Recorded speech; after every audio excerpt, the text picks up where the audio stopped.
யார்கிட்டயோ உதவி கேட்டுட்டேன், என்னால் முடியல. எத்தனையோ பேருக்கு சேனல் ஹேக் ஆனால் நான் உதவி பண்ணியிருக்கேன்.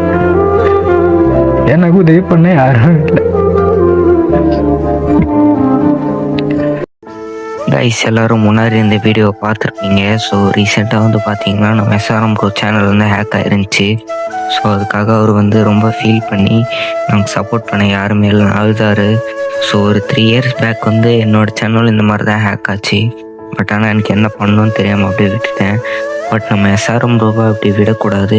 ஸோ நம்மளால் முடிஞ்ச சப்போர்ட் எல்லாமே பண்ணணும். நம்ம அவர் அழுகுறதை பார்த்து எனக்கே ஒரு செகண்ட் கண் கலங்கிடுச்சு. ஸோ நம்மளால் முடிஞ்ச சப்போர்ட்டான இந்த வீடியோவை ஷேர் பண்ணுங்கள் முடிஞ்ச அளவுக்கு. ஸோ அதே மாதிரி இந்த வீடியோவோட கமெண்ட்ஸில் வந்து YouTube India and YouTube take பண்ணுங்கள். ஸோ அப்போ தான் ஹையர் அஃபீஷியல்ஸ்க்கு இந்த விஷயம் தெரிஞ்சு அவங்க ஆக்ஷன் எடுப்பாங்க. ஆனால் கைஸ் கண்டிப்பாக எஸ்ஆர்எம் ப்ரோவோட சேனல் வந்து ரெக்கவரி ஆகிடும். அவர் திரும்ப கம்பேக் கொடுப்பாரு.